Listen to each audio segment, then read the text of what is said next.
I remember the exact moment I knew things had to change. It wasn't a heated argument or some grand betrayal. It was the little things, the quiet moments when I felt invisible, like I was living in the shadows of someone who didn't see me anymore. We had been married for over 15 years. That's a long time, isn't it? You build routines, create traditions, and settle into a rhythm. At first, it felt like comfort, but over time, that rhythm turned into something else, something that left me feeling like a ghost in my own home. The funny thing is, I always thought people noticed when their partner started to drift away. But life has a way of distracting you, doesn't it? Work deadlines, family obligations, bills to pay. It's easy to let those things steal your attention. That's exactly what happened with us. One day, I was sitting at the dinner table, talking about my day. I had just gotten a promotion at work, something I'd been working toward for years. But when I shared the news, all I got was a distracted nod. No congratulations, no excitement. She barely even looked up from her phone. That was the moment I realized something wasn't right. It wasn't just about the promotion. It was about what it represented, how far apart we had grown without even realizing it. I started to think back on the past year, how often she'd cancel plans, the way she'd avoid conversations, and how she always seemed to be somewhere else, even when we were in the same room. Now, I'm not someone who jumps to conclusions. I didn't want to assume the worst, but I couldn't ignore what I was feeling. So, I decided to do something I'd never done before. I stepped back. I stopped trying to fix everything. I stopped initiating conversations, planning dates, or making an effort to bridge the growing gap. It wasn't out of spite. I just needed to see what would happen if I stopped being the glue holding everything together. And that's when it happened. A week went by, and she didn't notice. No calls to check in, no questions about why I was so quiet, nothing. It was like I had vanished from her world, and she didn't even see it. What would you do if you were in my shoes? Would you wait it out? Confront her? Or would you walk away and see if she even realized you were gone? Let me tell you what happened next. It's a story that taught me more about love, respect, and self-worth than I ever thought possible. The decision to walk away wasn't an easy one. It wasn't like I packed a bag and left in the middle of the night. No, it was quieter than that, less dramatic, but far more impactful. I started with small steps, testing the waters to see if she'd notice. I stopped reminding her about the things we used to do together. Our weekly walks, movie nights, even the quiet mornings we'd spend over coffee. Those moments had disappeared over time, and I wondered if she even remembered they used to exist. Then I stopped doing the little things she had grown used to. I didn't leave notes on the counter before I left for work. I didn't ask about her day. I didn't even offer to fix the squeaky cabinet door she'd been complaining about for months. And still silence. At first, I thought she might be giving me space. Maybe she was busy, preoccupied, or simply didn't notice. But a week passed, and it became clear. My absence wasn't even a blip on her radar. It's strange, isn't it? How someone you've shared years of your life with can fail to see you slipping away. I thought back to the moments when I'd bent over backward to make things work, thinking that love meant sacrificing your own happiness to keep the other person comfortable. But now I was starting to wonder, was that love, or was that just me refusing to let go of something that wasn't working anymore? I started spending more time alone.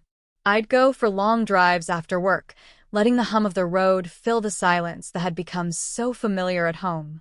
I picked up old hobbies I'd abandoned, painting, reading, even learning how to play the guitar again. For the first time in years, I felt like I was reconnecting with myself. But every time I came home, the weight of her indifference would hit me. The house felt emptier than ever, not because of a lack of sound or movement, but because of the growing realization that I mattered so little in her world. I thought about saying something, about confronting her and asking why she didn't seem to care. But a part of me was afraid of the answer. What if she simply didn't love me anymore? What if all those years together had turned into nothing more than a habit she couldn't be bothered to break?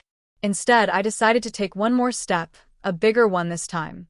I left a note on the counter before heading out one morning. It wasn't angry or accusatory, just a simple message. I need some time away to think. Let me know when you're ready to talk. And then I left. No calls, no texts, nothing. I needed to see if she would even notice I was gone, or if I was right all along and she had already checked out of the relationship. The first day passed, then the second and the third.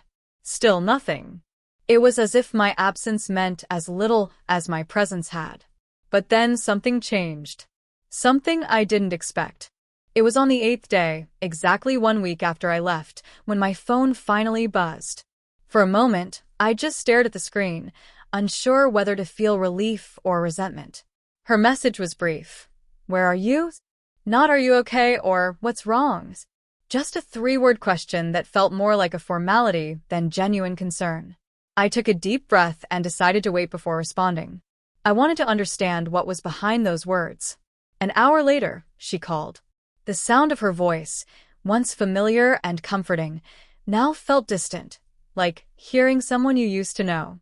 "I noticed you haven't been home," she said, her tone neutral, almost indifferent. "What's going on?" That was it, the moment I'd been waiting for. But instead of feeling validated, I felt exhausted. Her lack of urgency confirmed everything I'd been suspecting for months. I calmly explained I needed time to figure things out, to think about us. There was a pause, long enough to make me wonder if the call had dropped. Then she finally said, "You could have told me." That response hit me harder than I expected. It wasn't an apology, an expression of worry, or even an acknowledgement of how distant we had become. It was deflection, a way to shift the focus back to what I hadn't done instead of addressing what had been missing between us. I told her the truth. I did tell you, in so many ways. You just weren't listening. The silence that followed was deafening. For the first time, I realized how much I had been carrying on my own. Years of unspoken frustrations, unmet needs, and a growing sense of invisibility. And for the first time, I allowed myself to wonder if staying in this marriage was worth it. She finally broke the silence with a question that caught me off guard. "What do you want me to do?" I almost laughed. Not out of humor, but out of disbelief. It was the first time in years she had asked what I needed, and yet it felt too late. Still, I owed it to myself to be honest. "I want us to care again," I said. "I want to feel like we're partners, not strangers sharing a house. But I can't do this alone anymore." Her response was hesitant. "I didn't know you felt this way." That statement stayed with me long after the call ended. How could she not know? How could she miss the signs, the distance, the silence, the growing cracks in the foundation of what we had built? For the first time, I wasn't sure if her obliviousness came from genuine unawareness or simply a lack of interest. And that question, more than anything, would shape what happened next. After that call, I decided not to return home, not yet. I needed more time to figure out if this relationship was something worth fighting for or if it was time to let go. Over the next few days, I stayed with an old friend, someone who had known me long before I became us. It felt strange, rediscovering myself in conversations that weren't clouded by the weight of a failing marriage. For the first time in years, I could talk without filtering my words, laugh without forcing it, and simply be. During one of those evenings, my friend asked me a question that struck a chord. "What do you want, really?" It was a question I hadn't allowed myself to answer in years. I had been so focused on keeping the marriage afloat, so consumed by trying to fix things, that I hadn't stopped to consider what I wanted. I spent hours thinking about it. What did I want? Peace? Happiness?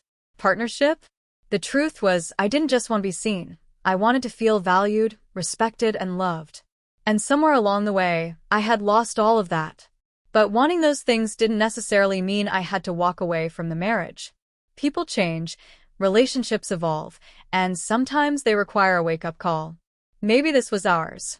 On the 9th day, she texted again. This time, her words were different. "I miss you. Can we talk?"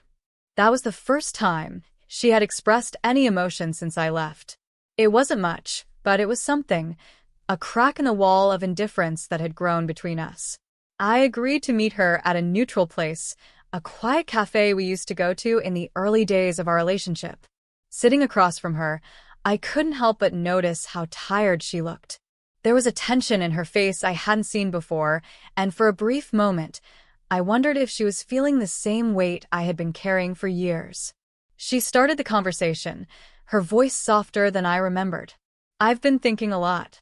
About us, about everything." I stayed quiet, letting her speak. "I didn't realize how far apart we'd grown," she continued. "But when you left, it made me see how much I've taken for granted." It was the closest thing to an apology I had heard from her in a long time. And while it didn't erase the pain of the past, it was a start. I told her how I had been feeling, how invisible I'd felt, how tired I was of trying to hold everything together on my own. I didn't sugarcoat it, but I didn't say it to hurt her either. I just wanted her to understand. Her response surprised me. "I thought I was giving you space," she admitted. "I didn't realize it was making you feel abandoned." It was a moment of clarity for both of us. Somewhere along the way, our intentions had gotten lost in translation. What she saw as giving me room to breathe, I experienced as neglect. And what I thought was fighting for our relationship, she saw as overwhelming pressure. But the real question was, could we fix it? Was there enough left between us to rebuild what we had lost? As we sat there, sipping coffee in a place filled with memories, I realized the answer wasn't as simple as yes or no. It would take time, effort, and a willingness to confront some hard truths. And even then, there were no guarantees. But at least now, we were finally starting to talk. And that was more than we'd done in years. The conversation at the cafe was just the beginning. It felt like opening a long sealed box, the contents spilling out faster than either of us could process. There was so much to unpack. Years of unspoken frustrations, misunderstandings, and small resentments that had quietly built up over time. When I finally returned home, the house felt different. Not because anything had changed physically, but because we both knew this was a turning point. It wasn't about going back to how things used to be. That version of our relationship was gone. It was about deciding if we could create something new, something better. The first step was honesty. Real, unfiltered honesty. We sat down one evening, no distractions, just the two of us. I told her everything I had been holding back, the moments when I felt unseen, the nights I lay awake wondering if she still cared, and the deep sense of loneliness I had been carrying even when we were together. She listened without interrupting, and when I was done, she said something that caught me off guard. "I didn't realize how much you were hurting because I've been hurting too." That was the moment I saw a side of her I hadn't seen in years, a vulnerability that had been buried under layers of routine and distance. She told me how overwhelmed she had been, juggling work, family, and her own sense of inadequacy. She admitted that she had withdrawn not because she didn't care, but because she didn't know how to cope with everything she was feeling. It was hard to hear. Part of me wanted to be angry. Angry that she hadn't told me sooner. Angry that she let the distance grow. But another part of me understood. We had both been caught in our own storms, too consumed by our struggles to see each other clearly. From that point on, we made a decision. We would stop assuming and start communicating. It wasn't easy. Old habits die hard, and there were moments when it felt like we were speaking entirely different languages. But we kept at it, even when it was uncomfortable. One night, as we sat on the couch, she said something that stuck with me. "I think we forgot how to be a team." She was right. Somewhere along the way, we had stopped being partners and started living as individuals under the same roof. The love was still there, buried beneath years of neglect, but it needed work to resurface. We started making small changes, things that seemed almost trivial but carried weight in their simplicity. We ate dinner together without screens, took walks in the evenings, and made it a point to check in with each other daily, even if it was just a quick, "How was your day?" It wasn't a perfect solution, but it was a start. And for the first time in a long time, it felt like we were both trying. The question lingered, though. Was trying enough to heal the damage that had already been done? Or were we simply delaying the inevitable? As the days turned into weeks, we continued making progress. It wasn't a smooth road. There were moments of tension, moments where it felt like we were just going through the motions. But then, there were the moments when it clicked. The quiet smiles, the laughter, the shared glances that spoke volumes without words. We decided to try something else, couples counseling. It wasn't easy to admit that we needed outside help, but I think we both realized that our issues were too deep to fix on our own. We needed someone who could guide us through the rough patches and help us rediscover the foundation of trust and connection that had been lost. The first few sessions were uncomfortable. We weren't used to being so open with each other, and there were times when I felt exposed, vulnerable in a way I hadn't been in years. But slowly, we began to understand each other's perspectives in ways we hadn't before.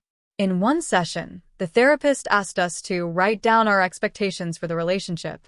We both took a moment, pens in hand, and as I wrote my list, I realized something important.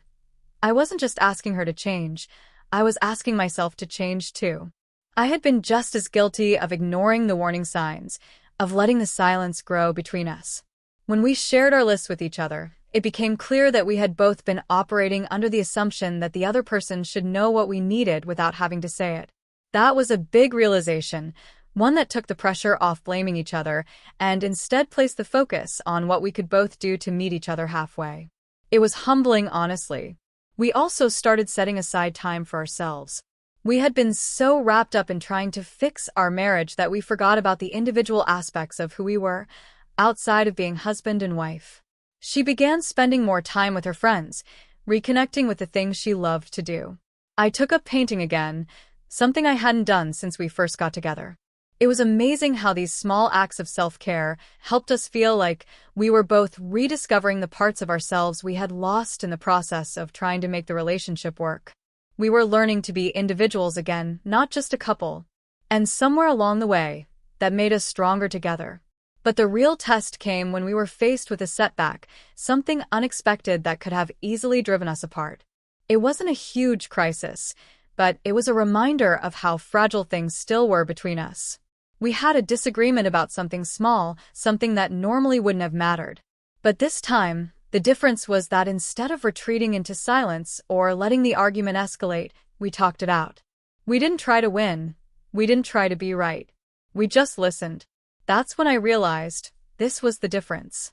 It wasn't about grand gestures or fixing everything overnight. It was about learning how to communicate again, how to navigate conflict without letting it tear us apart. It wasn't perfect, but we were finally building something better, something real. And I could see it in her eyes when she looked at me, the way she seemed to care again, the way we were both trying.